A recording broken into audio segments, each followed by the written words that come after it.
Muy buenas noches, gracias a todos por unirse a esta actividad realizada por la Sociedad Científica de Estudiantes de Medicina en colaboración con la Cátedra y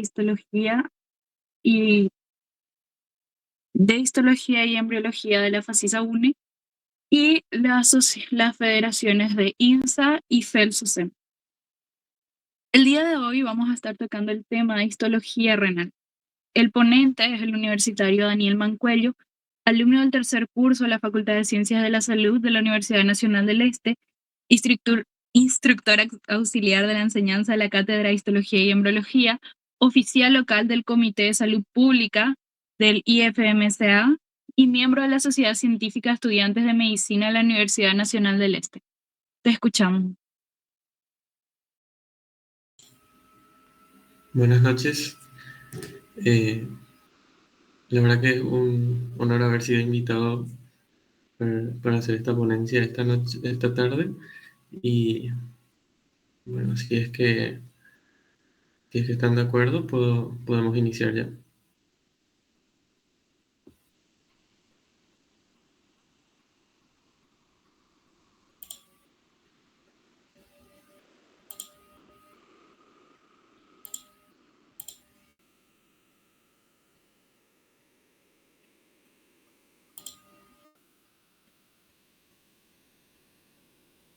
Voy a compartir mi pantalla dentro de un rato.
¿Se puede ver la diapositiva? Sí, Dani, ¿Se me escucha bien? se escucha bien. Bueno, gracias. Bueno, vamos a iniciar con histología renal. Los temas que vamos a abordar son primeramente lo básico de la anatomía macroscópica, segundamente las generalidades del órgano, siguiendo con la estructura del mismo, el aparato de filtración, el mesangio, el aparato yuxtaglomerular y un poco de la fisiología tubular y vascular del órgano.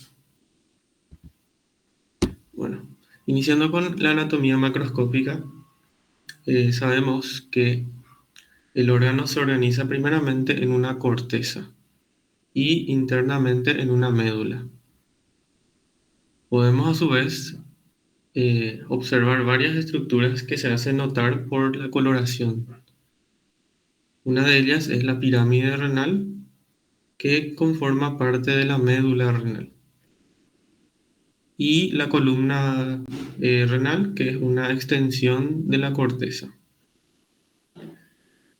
También podemos observar las papilas renales, que son las zonas de terminación de las pirámides renales, es decir, de la médula. Y externamente a la corteza podemos mencionar la cápsula fibrosa que rodea al órgano. Bueno, en cuanto a sus generalidades, el riñón es un órgano que participa en la homeostasis. Esto quiere decir que es un órgano que mantiene el equilibrio de los líquidos corporales, específicamente de los electrolitos y de los ácidos y bases que conforman el organismo.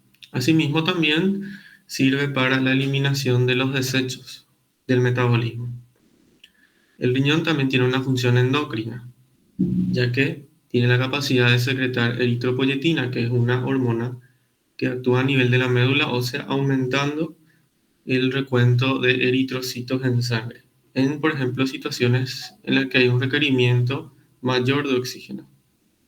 También así la secreción de renina y de la forma activa de la vitamina D, que también es considerada una hormona sintetizada en el riñón. Bueno, el riñón recibe aproximadamente, o sea, ambos riñones reciben aproximadamente el 25% del gasto cardíaco, lo cual nos hace llamar la atención de que es un órgano muy irrigado. Y además, ¿cómo es que realiza la filtración? Bueno, primeramente se tiene que dividir el plasma de las células y de las proteínas, que es lo que va a atravesar, más adelante vamos a ver mejor, el aparato de filtración y se vamos a obtener un ultrafiltrado, que es la orina primaria que va a ir sufriendo varias modificaciones a lo largo de su pasaje por los túbulos renales. Bueno, acá podemos ver una imagen de microscopía en la que observamos las mismas estructuras que en la macroscopía. Las pirámides de Malpighi, las columnas de Bertin, que son esas zonas de extensión de la corteza renal, la parte más externa de la corteza, que es la cápsula. Bueno, vamos a iniciar con la cápsula. La cápsula corresponde a tejido conjuntivo, tejido fibroso, específicamente tejido conjuntivo denso. Está compuesto, podemos dividirla en dos capas. Una externa, que es la que está compuesta principalmente por fibroblastos, y una interna, compuesta por miofibroblastos. Estos miofibroblastos se menciona que tienen la capacidad de contraerse. ¿Esto para qué puede ser necesario? Bueno, como el riñón es un órgano que se adecua a, al gasto cardíaco, entonces cuando mayor riego tenga este órgano, él va a tener la capacidad de aumentar su tamaño en respuesta a ese aumento del volumen sanguíneo que le llega. Bueno, y por debajo de la cápsula, lo que ya conocemos, que es la corteza.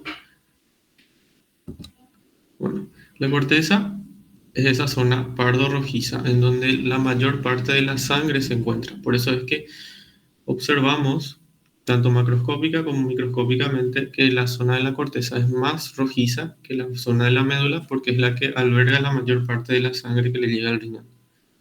Y este se caracteriza por la presencia de corpúsculos renales y de túbulos renales. Específicamente, los corpúsculos renales que van a contener los glomérulos y los túbulos que pueden estar asociados, que son los túbulos contorneados y una red vascular. Bueno, se pueden notar ciertas estructuras que parecen nacer a partir de la médula y que se extienden hacia la corteza, que son los denominados rayos medulares de Ferrein. Estos están constituidos específicamente por túbulos rectos y conductos colectores. Bueno, primeramente hay que tomar en cuenta que los rayos medulares van a estar compuestos por estas dos estructuras únicamente y que aledaños a esos rayos medulares vamos a encontrar zonas denominadas como laberintos corticales que corresponden a extensiones de la corteza que podemos observar como las columnas renales. Acá podemos ver una microscopía en la que podemos observar tanto los laberintos corticales, que se caracterizan por la presencia de los túbulos contorneados y los corpúsculos renales, como podemos observar acá. Y en contigüidad observamos los rayos medulares caracterizados por la presencia de estos túbulos rectos y colectores.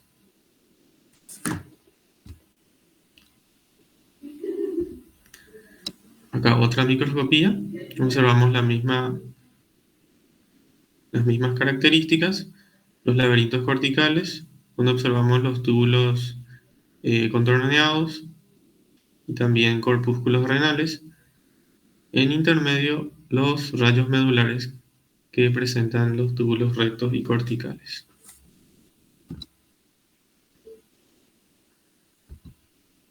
Bueno, ahora la médula. La médula está representada por lo que ya habíamos visto en un inicio, que son las pirámides de Malpighi. Estos van a estar constituidos por los túbulos rectos, los conductos colectores y los vasos rectos. Y también vamos a poder encontrar eh, las porciones del asa de Henle. Bueno, y en la médula se encuentra un sistema muy importante dentro de lo que es la producción de la orina y su transformación a medida que pasa por los túbulos, que es el sistema de intercambio por contracorriente, que vamos a ver más adelante en qué consiste. Bueno, hablando un poco más de lo que es desde la vista funcional del órgano, la estructura básica que conforma este va a ser la nefrona. Y la nefrona se inicia desde lo que es el glomérulo, es decir, desde el corpúsculo renal hasta el último túbulo que llega hasta lo que es la pelvis renal, que son los túbulos colectores. Entonces va a incluir todo ese trayecto de los túbulos contorneados, de los túbulos rectos, del asa de Henle, hasta llegar a los túbulos colectores.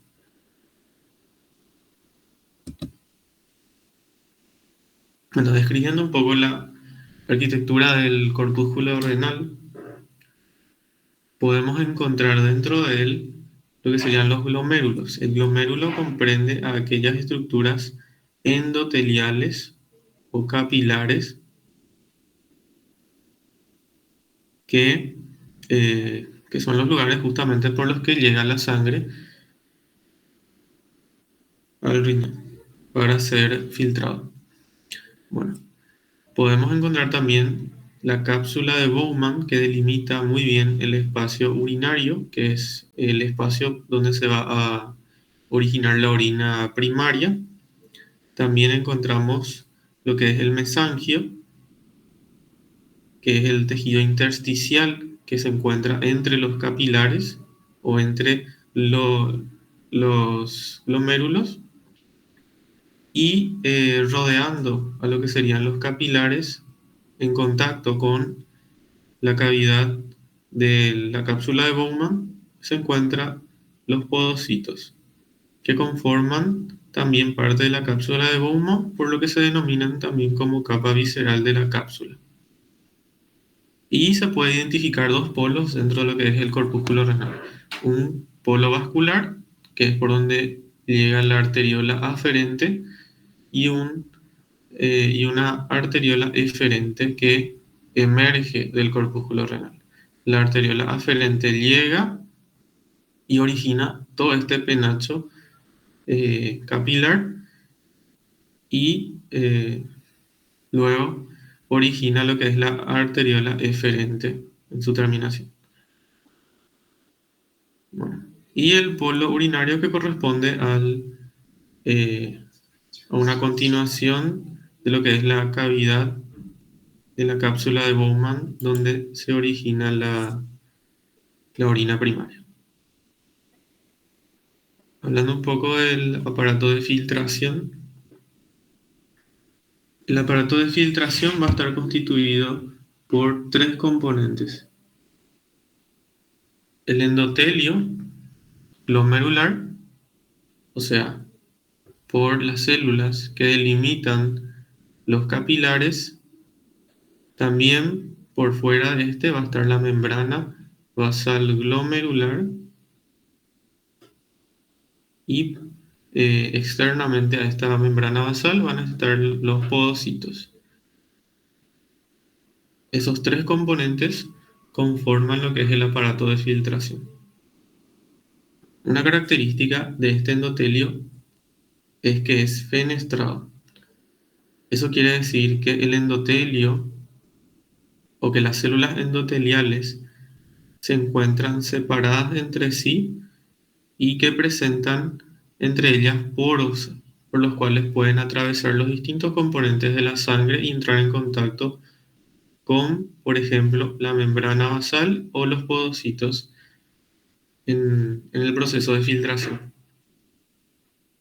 Mencionando un poco de la membrana basal, este va a estar constituido por colágeno tipo 4, también por otros elementos como la laminina y proteoglucanos como la grina y el perlecano que van a otorgar eh, una carga muy negativa a lo que es la membrana basal y este va a permitir de esta forma que no se pierdan elementos como por ejemplo proteínas de la sangre.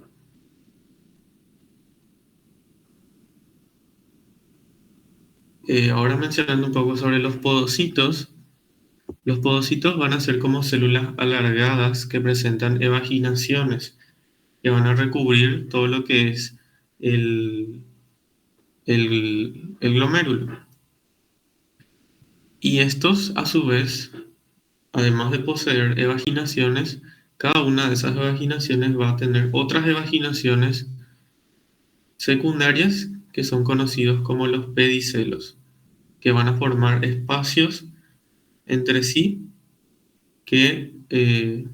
entre los cuales se encuentra un diafragma que también participa en la filtración e impide el paso de cualquier sustancia a través del aparato de filtración. Bueno, acá podemos observar una microscopía electrónica a los podocitos que presentan sus evaginaciones o procesos primarios, como está marcado en la imagen, y en las evaginaciones o los procesos que se originan a partir de ellos se denominan como pedicelos. Y entre los pedicelos encontramos las ranuras de filtración que a su vez están constituidas por un diafragma, es decir, una estructura que, que otorga esa selectividad en la filtración. Que podemos observar también la misma cosa, las evaginaciones de los podocitos y de ellos se originan los pedicelos entre los cuales se encuentra el, el diafragma.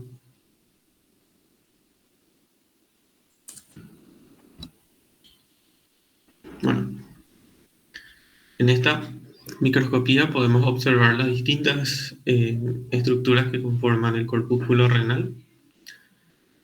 Podemos observar, por ejemplo, los podocitos que se encuentran en contacto con lo que es la cavidad de la cápsula de Bowman. Podemos observar uno. Y en lo que es el intersticio, es decir, el espacio entre los capilares, podemos observar las células mesangiales que, como vemos acá, son un poco más basófilas en cuanto al núcleo y tienen un citoplasma más eosinófilo.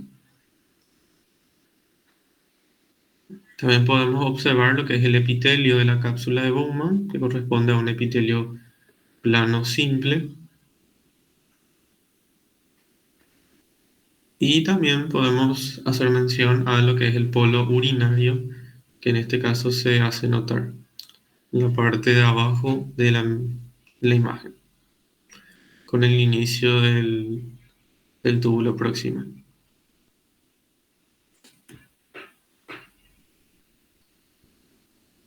Ya podemos observar también estos espacios en blanco corresponden a los capilares.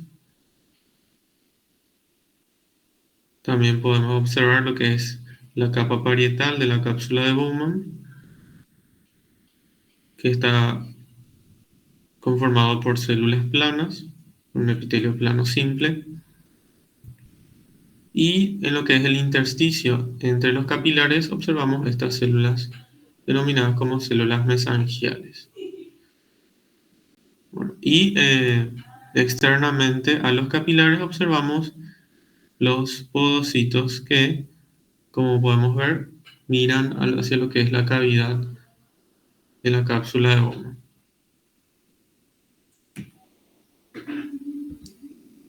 Bueno, hablando un poco del mesangio, el mesangio hace referencia al conjunto de las células mesangiales más esa matriz extracelular que corresponde a la membrana basal que se encuentra entre capilares.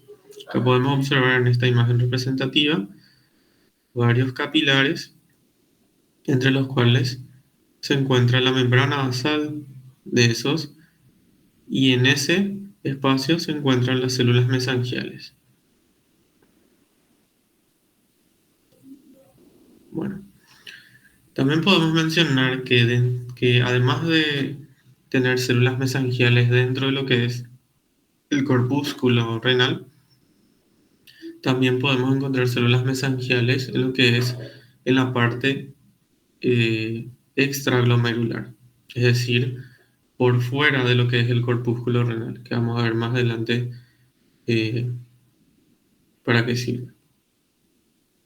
Bueno, estas células mesangiales que se encuentran en el intersticio tienen la capacidad de fagocitosis, sirven también de soporte a lo que son las estructuras del aparato de filtración, también tienen la capacidad de secreción y de modulación de la distensión glomerular.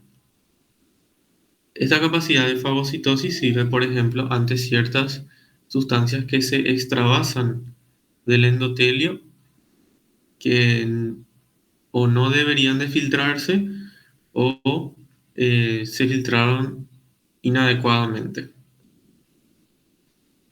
Y también tiene la capacidad de secretar factores de crecimiento, por ejemplo, y sustancias inflamatorias en caso de lesión del glomérulo. Bueno, hablando un poco del aparato yuxtaglomerular, este resulta importante porque el riñón, además de filtrar lo que es la sangre, también tiene la capacidad de regular la presión arterial. Y todo esto se ve en lo que es el aparato yuxtaglomerular, que está compuesto por estas células, son las células de la mácula densa, que se localizan a nivel del túbulo contorneado distal. Y en la microscopía se los puede diferenciar por ser más estrechas y por tener una altura mayor a las demás células que conforman ese túbulo.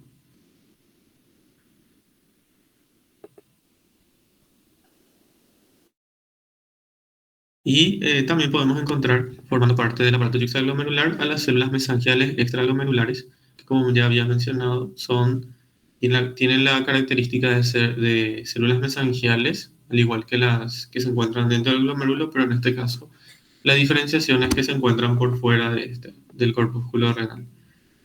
Se pueden localizar, por ejemplo, entre lo que es la arteriola aferente y la arteriola deferente.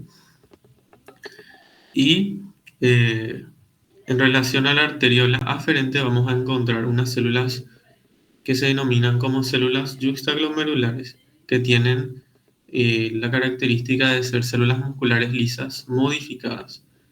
Son modificadas porque presentan en su interior gránulos de secreción, que vamos a ver más adelante la funcionalidad que tiene este.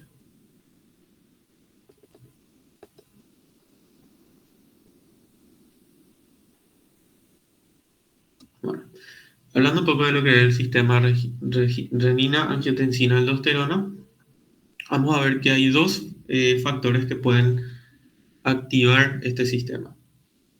Uno puede ser la disminución del volumen sanguíneo o la hipoperfusión renal. O sea, ante, por ejemplo, una situación de pérdida de sangre masiva, va a haber una disminución del volumen de sangre en el cuerpo. lo que a su vez va a significar en que llegue menos sangre al riñón y eso puede ser un factor que desencadene la activación de este sistema. También la disminución del sodio, que vamos a ver cómo se da la activación de este sistema. Bueno, las células yuxtaglomerulares, como ya habíamos mencionado, son las células musculares lisas modificadas situadas alrededor de la arteriola aferente. Estas tienen gránulos que contienen una proteasa llamada renina, que este va a ser liberada en respuesta a algún estímulo, que puede ser o la disminución del volumen sanguíneo o la disminución del sodio plasmático. ¿Cuál es la función de esta renina? Bueno, la renina va a ser liberada a la sangre por estas células yuxtaglomerulares y va a servir como proteasa, o sea, va a degradar otra proteína dentro de lo que es el plasma, que es el angiotensinógeno, para originar la angiotensina 1. La angiotensina 1 luego va a convertirse a nivel de los capilares pulmonares en angiotensina 2 por medio de una enzima que es la enzima convertidora de angiotensina en angiotensina 2. Esta a su vez va a eh, servir como vasoconstrictor, es decir, tiene capacidad vasoactiva, por lo que va a provocar un aumento de la presión arterial por vasoconstricción y también eh, va a dirigirse hacia la glándula suprarrenal para aumentar la secreción de una hormona que es la aldosterona, un mineralocorticoide que tiene la función de aumentar el sodio plasmático.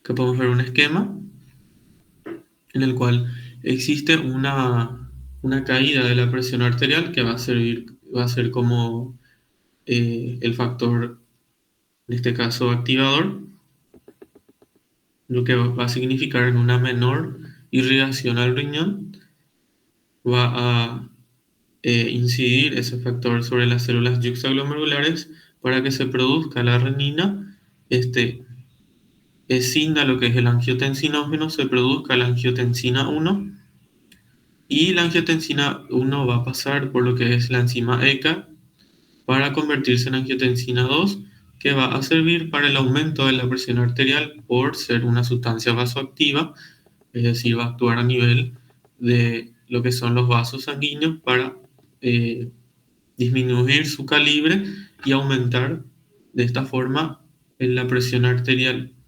Además, va a actuar también sobre la glándula suprarrenal para aumentar la producción de una hormona mineralocorticoide que es la aldosterona, que vamos a ver más adelante a qué nivel tubular va a actuar para aumentar la cantidad de sodio y de agua en lo que es la sangre, que justamente también va a contribuir al aumento de la presión arterial.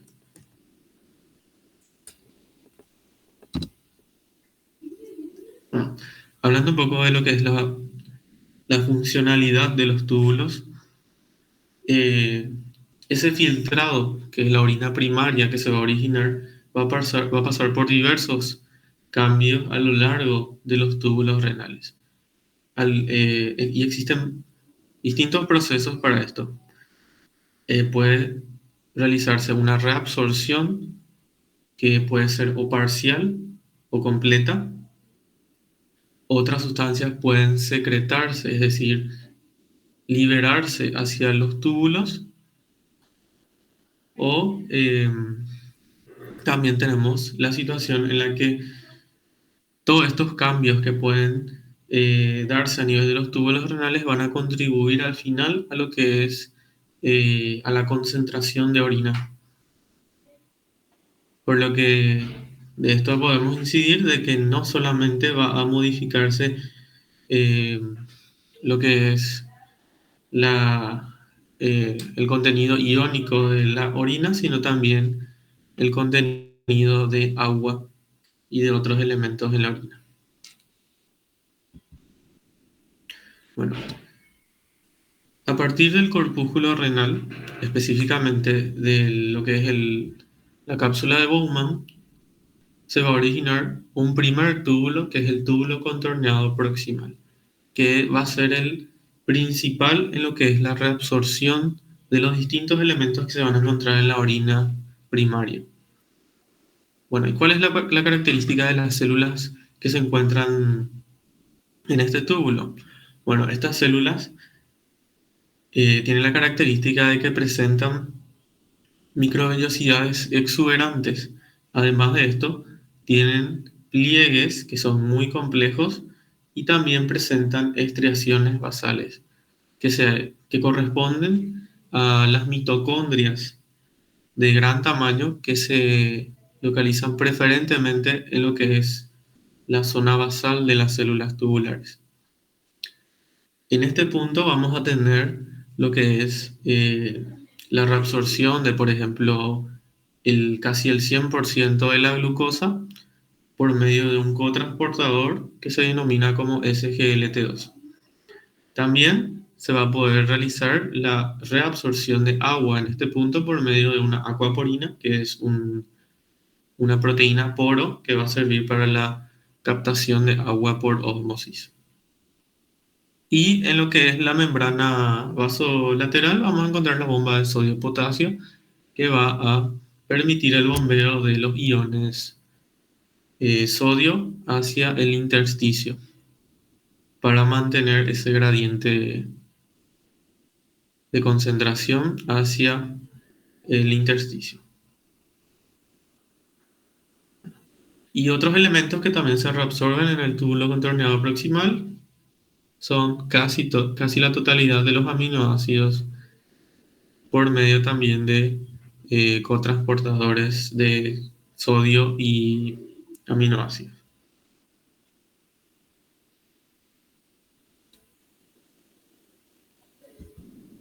Acá podemos ver una microscopía de lo que corresponde a túbulo contorneado proximal, en la que podemos observar las microvellosidades exuberantes de las células tubulares, lo que es característico de, de esta porción de los túbulos renales.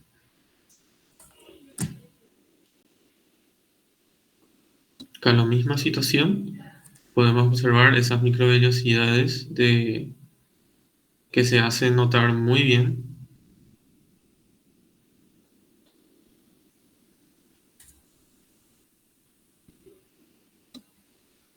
Acá lo mismo. Eh, una característica que es esencial para distinguirla de los otros tipos de túbulo contorneado, específicamente del distal, es esta característica que son las microvellosidades. Primeramente, luego, las células de los túbulos contorneados proximales tienen un tamaño mayor con respecto a lo que correspondería a los túbulos contorneados distales. Generalmente, en las microscopías se pueden observar ambos túbulos, contorneado proximal y distal. Y la característica principal que las diferencia es esta característica bien desarrollada que son las microvellosidades.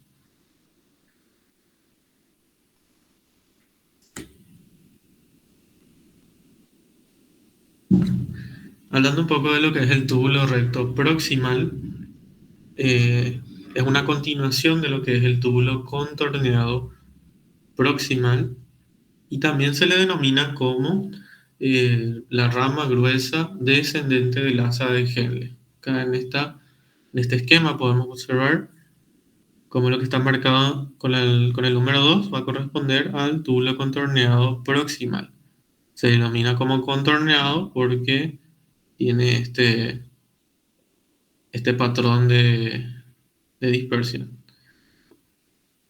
Bueno, después, acá lo que está marcado en 3 va a corresponder a la siguiente porción, a la porción recta, que se denomina como túbulo recto proximal, que también se le puede denominar como rama gruesa descendente, porque vamos a ver más adelante que la porción que le sigue es la rama delgada y descendente del asa de Henle. En este caso, las células van a ser un poco menos desarrolladas con respecto al túbulo recto, al túbulo contorneado proximal.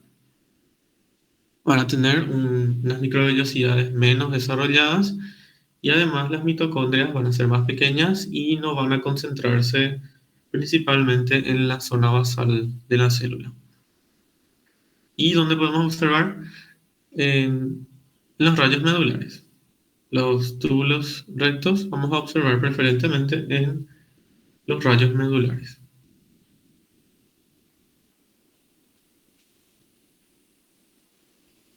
Bueno, dentro de lo que es el túbulo recto proximal se va a dar la reabsorción de toda la cantidad de glucosa que no se reabsorbió en el túbulo contorneado proximal. Acá podemos observar todo lo que es el rayo medular, acá el laberinto cortical por la presencia de corpúsculos renales. Acá podemos observar túbulos contorneados proximales, y como vemos tienen esa característica de ser células más grandes con microvellosidades exuberantes, mientras que los túbulos distales tienen esta característica de ser células más pequeñas y no presentar microvellosidades desarrolladas. Y más abajo, los túbulos rectos que son diferenciables por esa característica de ser rectos justamente, de observarse así en la microscopía. También va a corresponder al tipo de corte que se haga, pero eh, lo que nos va a hacer diferenciar si es que estamos viendo un túbulo contorneado distal de un túbulo recto, va a ser, por ejemplo, el nivel de corte. Si es que llegamos a hacer un corte transversal de lo que es el rayo medular, vamos a observar tanto túbulos colectores como túbulos rectos. No vamos a observar ahí túbulos contorneados. Entonces, muchas veces la distinción depende también de qué otras estructuras observamos alrededor. Si observamos, por ejemplo, túbulos corticales eh, en continuidad, lo más probable es que corresponda también a túbulos rectos. Acá podemos observar también los distintos túbulos rectos, acá ya en un corte eh, transversal. Y acá, más arriba, encontramos un laberinto cortical por la presencia de corpúsculos, en asociación con los túbulos contorneados. Acá podemos observar, por ejemplo, un túbulo contorneado proximal y eh, acá observamos un túbulo contorneado distal.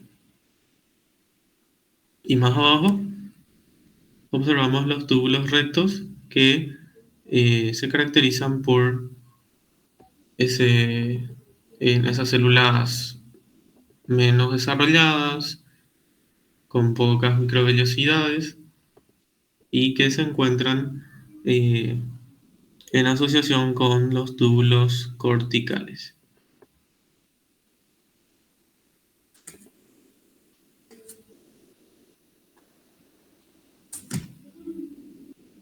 Y también podemos encontrar en relación a los túbulos rectos lo que serían las porciones delgadas del asa de Henle. Bueno, hablando un poco más de lo que es el segmento delgado, que es la siguiente porción a los túbulos rectos, lo podemos observar marcada con el número 4, lo que corresponde al segmento delgado, específicamente el descendente. En el segmento delgado vamos a encontrar dos porciones. Este que marque que es el segmento descendente y otro segmento que es el ascendente. Corresponde a este de acá. Bueno. Y ambos segmentos del segmento delgado tienen distintas características. Por ejemplo, la rama delgada descendente es muy permeable al agua debido a que posee acuaporinas, pero una característica que la distingue es que no es permeable a iones.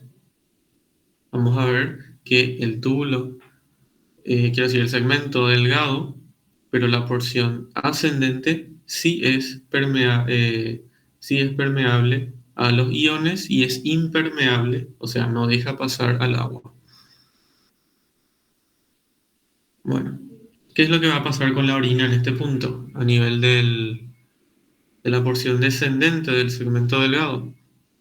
Bueno, como esta porción es muy permeable al agua, eso quiere decir que la orina va a perder su contenido de agua, por lo que va a concentrarse más en esta porción.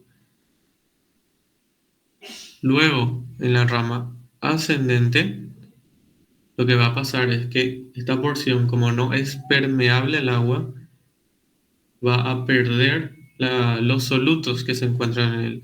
O sea, va a perder sodio y cloro, lo que va a volver eh, menos concentrada la orina en este punto. Bueno,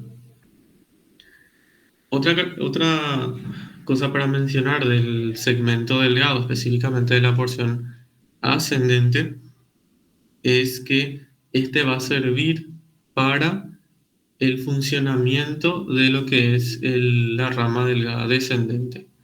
¿Cómo esto? Bueno, ya habíamos mencionado que la rama delgada ascendente es impermeable al agua, pero es permeable a los iones sodio y cloro. ¿Qué es lo que va a suceder?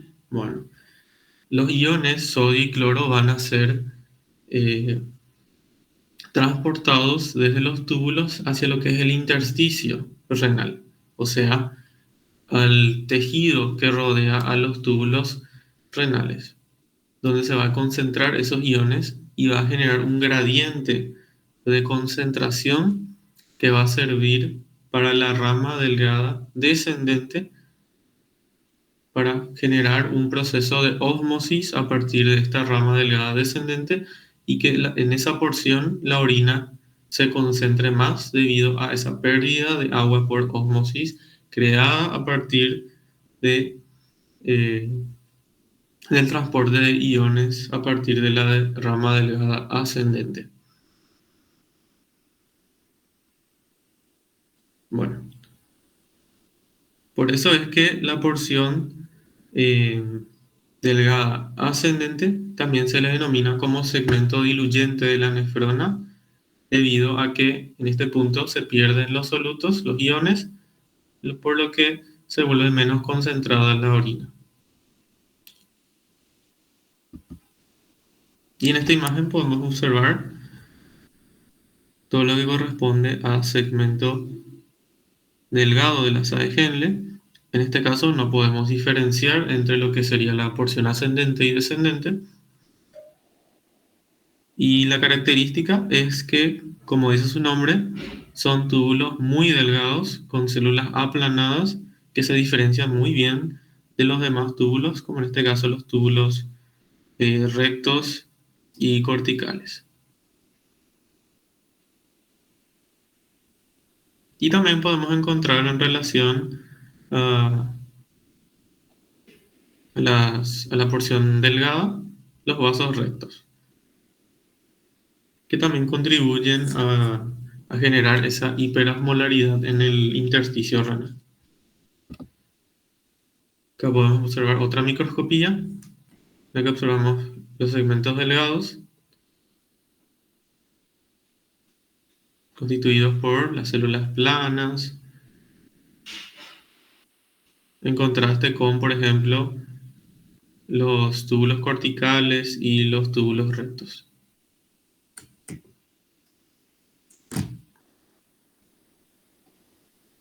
Bueno, el túbulo contorneado distal es la porción que está marcada acá con el número 2, el túbulo contorneado distal. Pero antes de él se va a encontrar esta parte de acá, que es el túbulo recto distal, que está marcado acá con el número 3.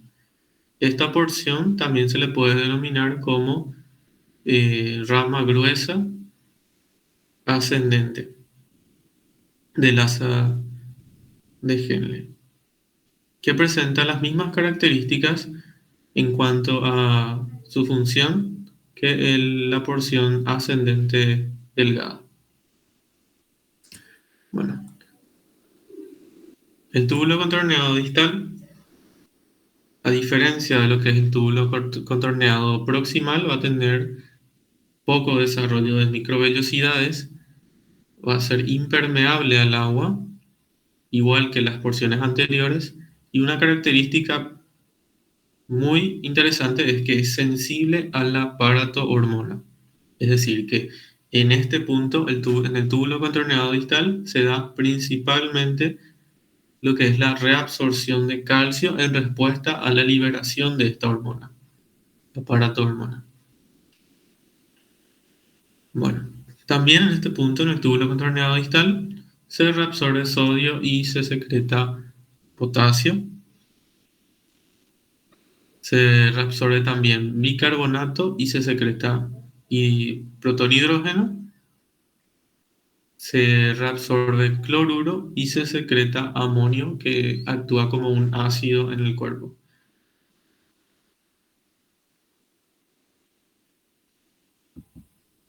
En esta imagen podemos ver la comparación entre lo que son los túbulos contorneados proximales, que como vemos tienen esas microvellosidades bien desarrolladas, en comparación con los túbulos contorneados distales, que son células menos desarrolladas, que carecen de esas microvellosidades exuberantes,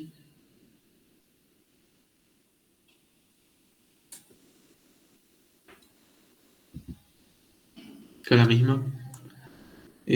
misma cosa. Observamos los túbulos contorneados distales eh,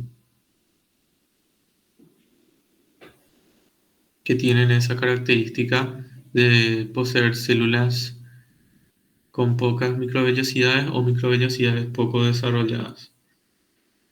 Acá podemos observar también la misma cosa.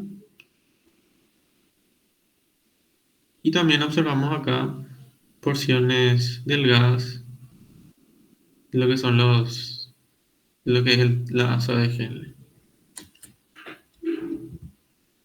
Bueno, luego del túbulo contorneado distal podemos encontrar lo que es el túbulo colector, que va a estar marcado acá con el número 10.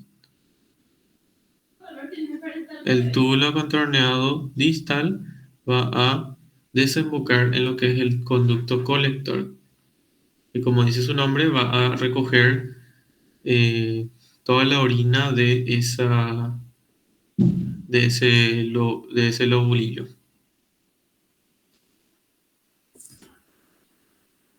El conducto colector es la última porción de lo que son los túbulos renales por el cual la orina va a sufrir una transformación. O sea, el que determina la osmolaridad final o la concentración final de la orina va a ser el conducto colector, porque es el último túbulo por el cual se modifica la orina antes de su excreción.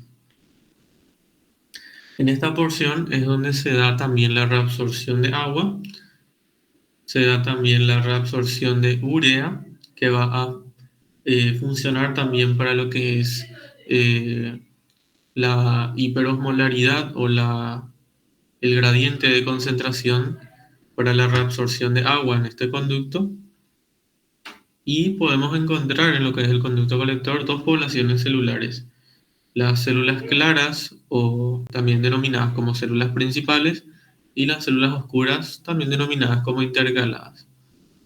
Las células claras o principales van a tener la capacidad de reabsorber agua por medio de las acuaporinas de tipo 2.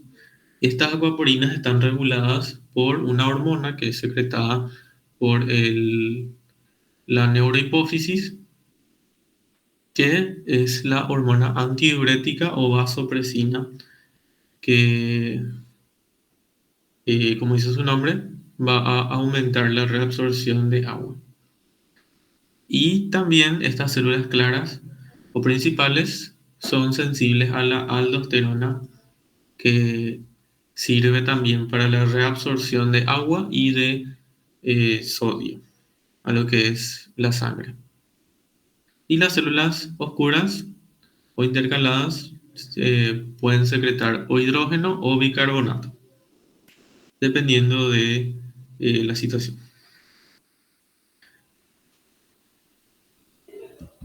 Bueno, acá podemos observar eh, una microscopía de lo que son los conductos colectores.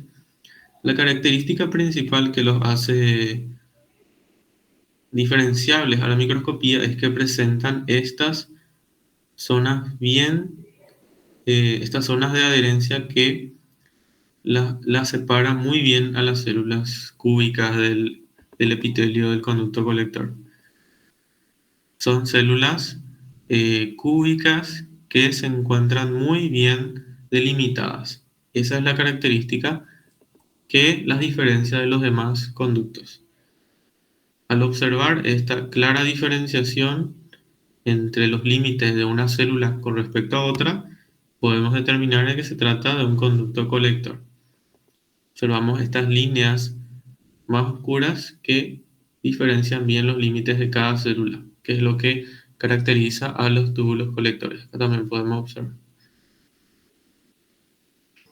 Y también podemos encontrar acá, eh, en contigüidad a lo que sería una porción delgada del asa de Henle, caracterizada por sus células aplanadas.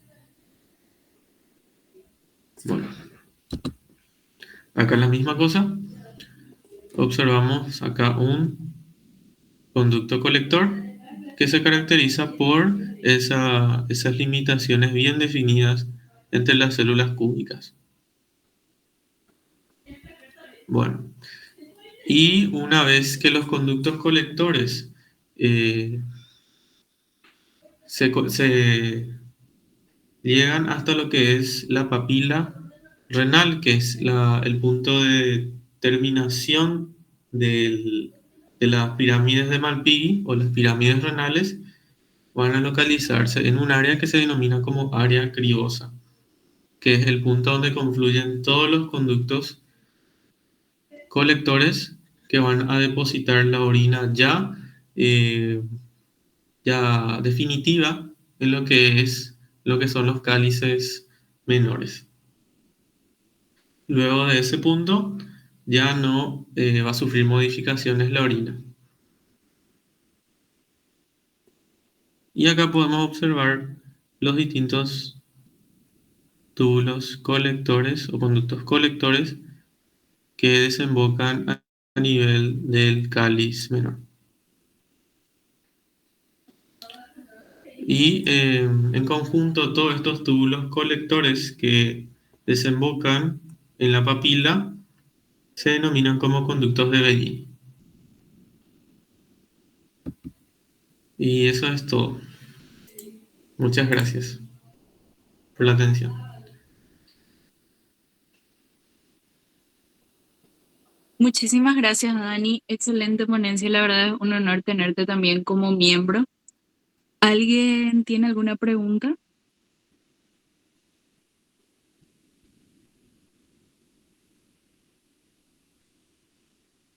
No habiendo ninguna pregunta, te agradecemos nuevamente, Dani.